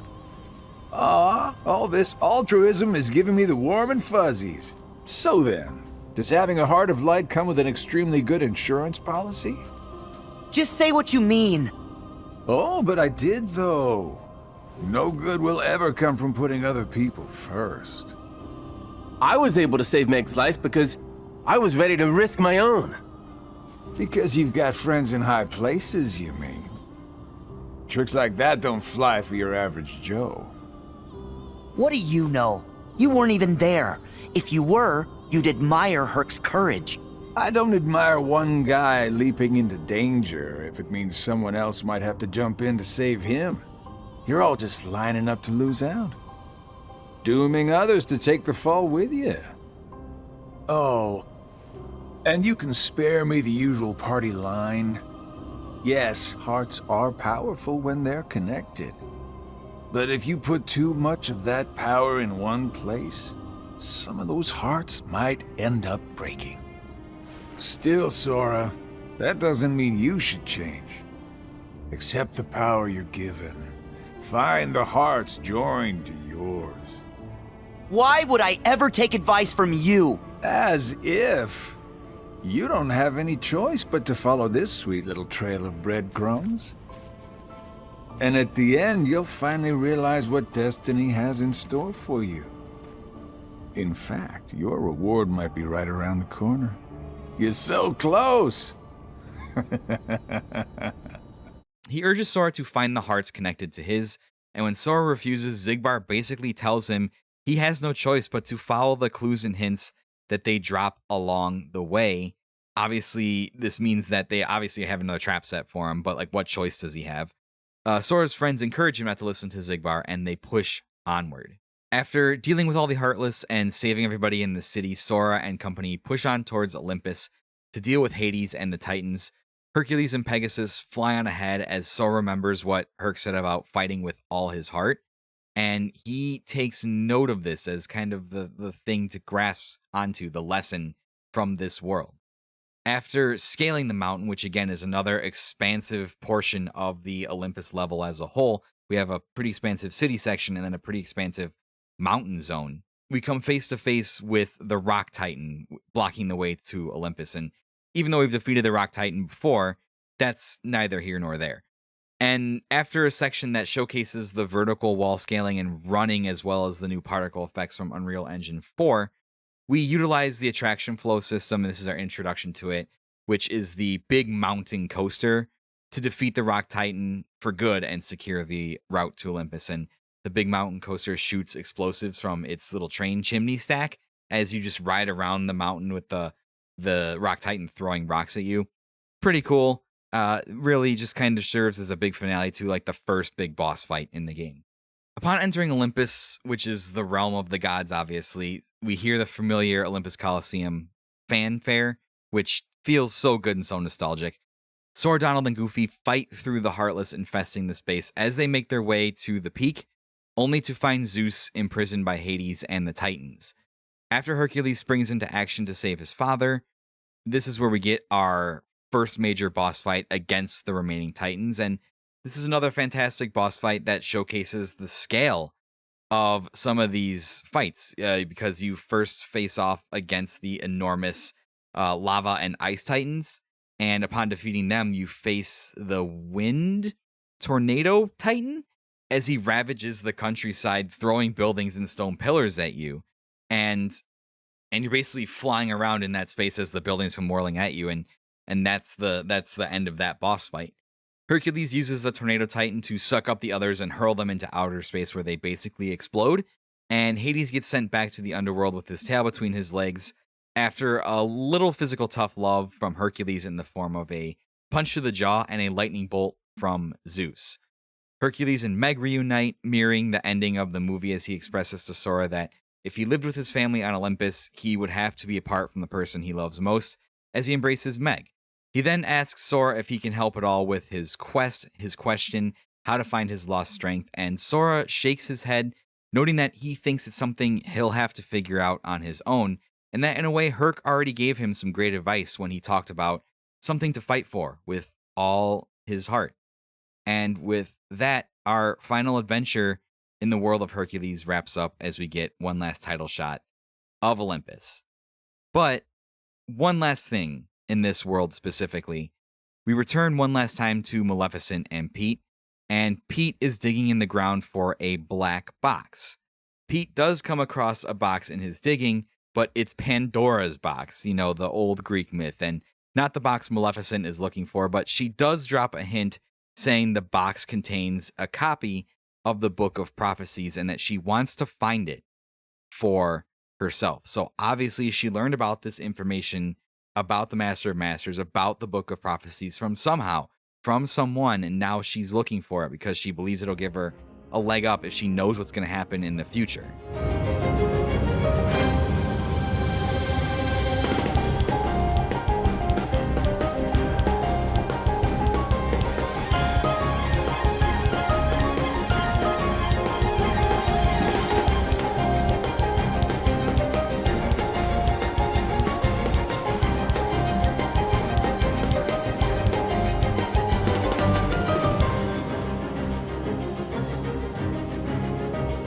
Before we head off to our next Disney World, we transition to a new scene where we get a title shot that reads Dark World, as we see the familiar and dimly lit craggy landscape of the Realm of Darkness. The camera pans to Riku and Mickey, who are dressed in new outfits, and in some of their expositous conversation, we learn that they're here on the trail of Aqua, who was last seen in the Dark Realm. Mickey was literally with her 10 years ago. Riku has mixed emotions on being back in the Dark Realm and takes some time to reflect on his growth. He mentions how it seems like a lifetime ago and that he feels somewhat exhilarated to be back at the location of his greatest failure as a different person. Mickey says he understands, and he comments on how far Riku has come in such a short time, from falling to darkness to Keyblade Master in over the course of all these games that we've played. And really, this kind of just gives the player time to reflect on Riku's journey across the entire Kingdom Hearts series, and he has every right to have mixed emotions being back in the Dark Realm, except this time for a positive reason rather than a negative one. And again, out of all of the characters, Riku probably has the strongest character arc that really kind of concludes in Dream Drop Distance, because I would say, here Riku has more time to reflect on his growth as opposed to like growth actually happening to him. And it's cool that he gets the time to kind of reflect on that. Riku then asks Mickey if he knows the way, with Mickey shaking his head. Mickey comments on how last time he relied on his heart to take him to Aqua, but now that his connection to her feels hazy and distant, and the two friends carry on in the hopes that they will find Aqua and rescue her, which the comments about Mickey and his heart and his connection to her are interesting, because that is very much a concept of the power of waking and being able to utilize the connection between hearts. After carrying on for a short amount of time, Riku and Mickey come to the Dark Margin, which is the famous beach in the Dark Realm we've seen multiple times in the series now. As they reach the shore, Mickey says his connection to Aqua is completely gone. And Riku notes how the last time he was there, he and Sora were able to find their way back to the Realm of Light. But Mickey, seeing Riku's train of thought, says Aqua has fallen into an even deeper, into a darker abyss, saying that they aren't equipped to dive any deeper than they already are. They cannot go after her without significant risk to themselves, risking their own safety and then having to rescue more people out of the Realm of Darkness. Suddenly, Shadow Heartless emerge all around them and coalesce into a swirling mass that we've come to know as the Demon Tower, which we've seen in Kingdom Hearts 0.2. Super cool, because we get a boss fight here, and here you get to play as Riku, and this part is super, super cool. Super sweet. Compared to Sora, he has a relatively limited moveset, but he feels way more powerful, as he should, considering his status as a Keyblade Master. He has way more powerful magic. His attacks just feel more powerful. He feels faster. He has a wider variety of movement abilities.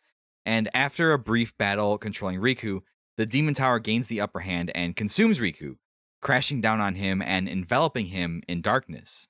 As we see Riku floating in darkness, appearing to drown, that's what the throughout the entire series, like the going under the water and drowning has been associated with falling into darkness, right? As we see him drowning, a muffled voice then speaks to him, saying that it didn't expect to see him again, and asking him if he wanted help. Riku appears to pass out/faint in this drowning scenario, and when he comes to, he's lying on the shore of the beach with Mickey standing over him.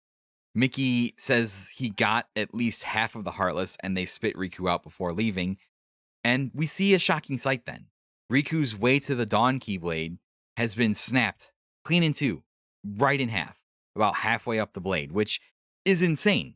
It's absolutely insane. The only other time we've seen like broken or damaged Keyblades is in the Keyblade Graveyard, and then Mickey makes an offhanded comment about how they should have powered up their Keyblades before going down there. Like, that's just a thing you can do, apparently. Super interesting Keyblade lore here, just casually dropped in the middle of this conversation. Like, oh, your Keyblade can break. I guess we should have gotten like more powerful ones before we came down here. Mickey just casually dropping that Keyblade lore and not elaborating on it any further.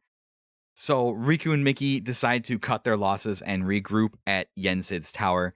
Riku is hesitant to leave. He feels awful about having to leave Aqua there even longer. But before they do leave, Riku sticks his broken Keyblade in the sand, saying he's leaving it there for the other him. Doesn't elaborate on that anymore and just walks away. So we'll have to see what the hell Riku means by that.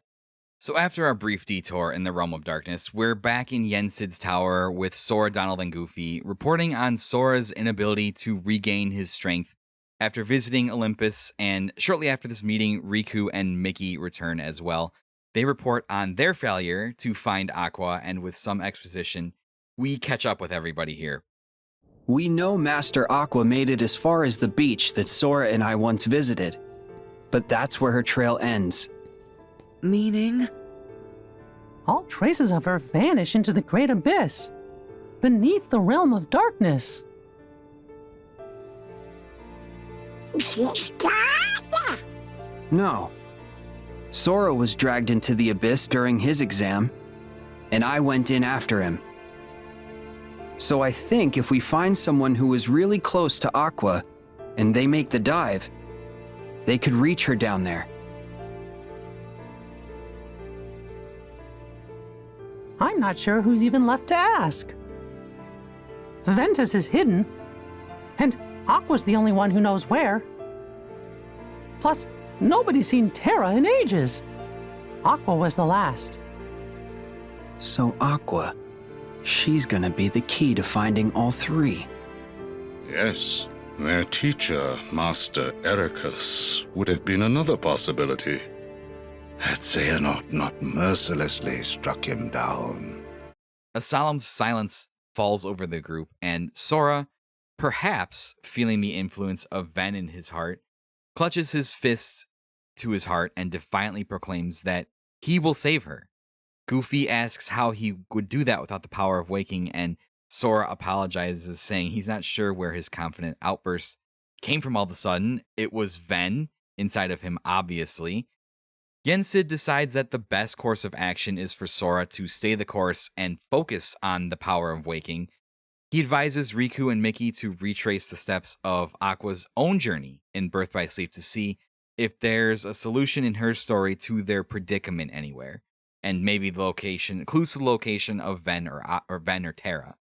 He also advises them to visit Kairi and Lee, who are training with the wizard Merlin, and this would help them upgrade their Keyblades somehow. He also gives them suitcases with new clothes similar to the new outfits Riku and Mickey were sporting. After a protest from Sora, Yensid obviously gives him new clothes too, so he'll finally have his Kingdom Hearts 3 outfit rather than his Kingdom Hearts 2 outfit, which he's had up until this point.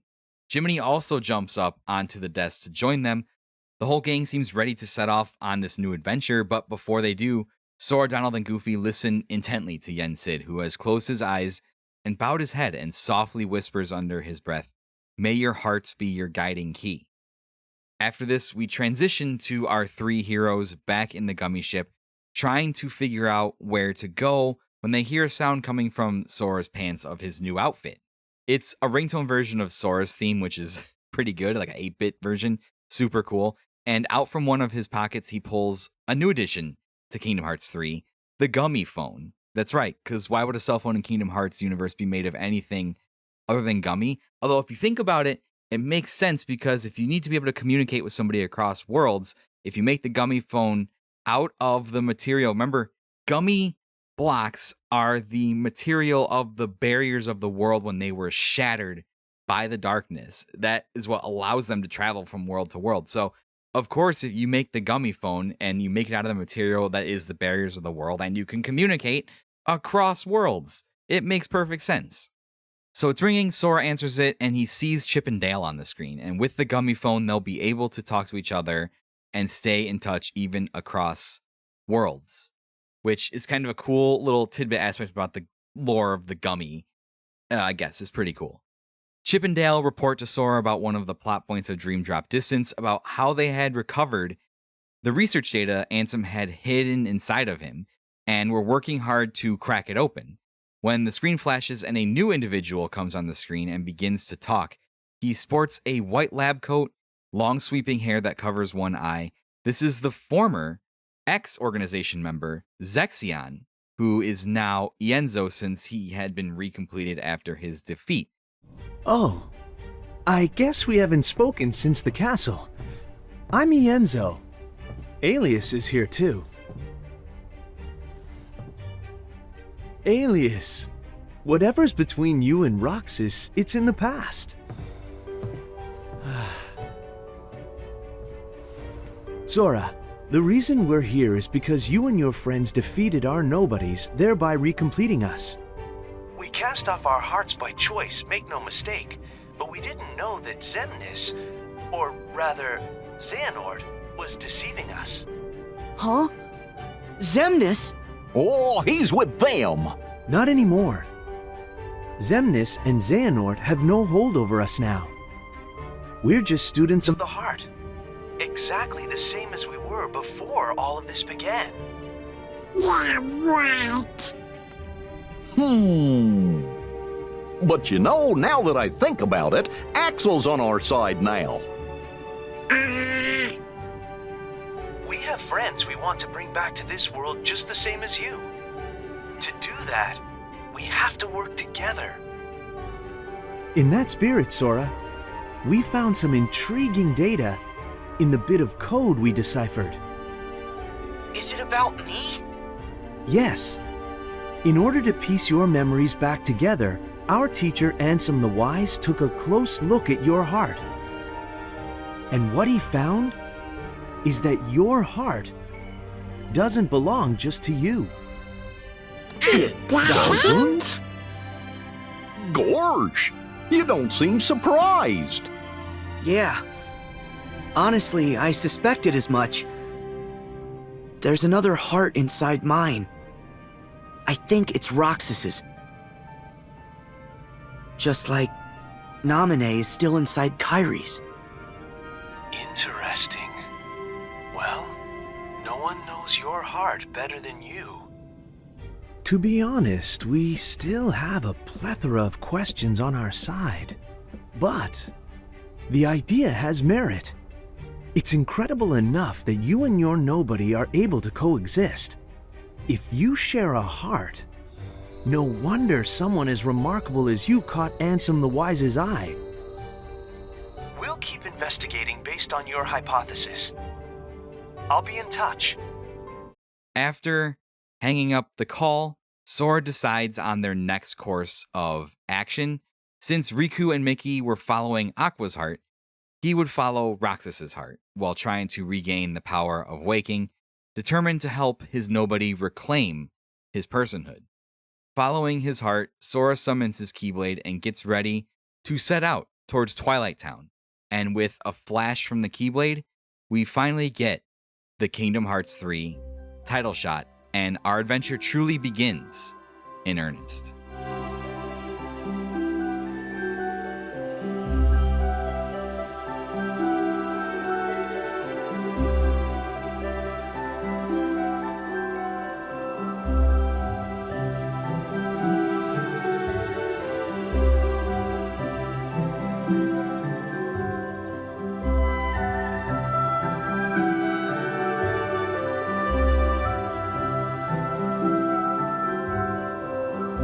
Guys, I gotta be honest, I wanted to get a lot further in this episode. I had like 3 or 4 more worlds I wanted to cover, but we're already pushing 2 hours, and we'll probably be well over 2 hours after I include all the cutscenes and the music and chop it all up the way I want to. We'll probably be pretty close to 2 hours. So I think I'll end it there. I think the Kingdom Hearts 3 title shot is a great spot to kind of leave it, and I'll have to reshuffle my episodes and figure out if this is going to be 3 or 4 parts. I originally wanted it to be 3 parts. I wanted the Remind DLC to be a 4th episode and have its own episode dedicated to it so we could break it down properly. But we'll have to see. Maybe this will turn into 4 or 5 episodes for the total thing now. I don't know. But I feel like this is a good spot to stop it just because I don't want to overwhelm everybody. Once we start getting into the Disney worlds and going through, it's basically probably the middle. Part 2 will be covering all the story of all the Disney worlds. And then part 3 will be tying up the end of the game and talking about some of that stuff. So we finally made it. We finally started talking about Kingdom Hearts 3, and it feels pretty surreal. It feels pretty crazy. I I cannot believe it that we're already here and we're close to the end of our Guiding Keys journey, and we'll probably be wrapping it up this fall, this winter. It's really unbelievable. Again, thank you guys so much as always for being the force behind these episodes. This series is by far the most popular thing I've ever done. It accounts for such a large percentage of my overall listens that it's actually pretty insane. So the support that you guys have given it has given me the motivation to keep going as in depth with it as I've wanted to, even though sometimes it's been hard when I write down all of the different story beats and story aspects and stuff. It gets a little bit tedious, but I really, really do appreciate it. But we're going to end the episode here for today. If you want to get in touch with me, you can go to linktr.ee/Unlockables podcast for all the links to all the social media, the Discord, Twitter, Instagram, all that good stuff, and talk to me about Kingdom Hearts. Talk to me about video games. There's a lot of great stuff going on. By the time this episode comes out, King of Games 1996 will probably have wrapped up. Go check out King of Games 1996 on the Retro Hangover podcast feed. It's a really, really awesome cross-show collaborative effort where myself and a bunch of other people came together to determine what was the best game from the year 1996, and we pit a bunch of games against each other in a March Madness style tournament and had a blast doing it. So go and check out King of Games 1996. You won't regret listening to that, I promise. With that being said, I'm going to end the episode here. It's not just the story of video games, it's the story of you. And as always, remember Yen Sid's famous words, may your heart be your guiding key.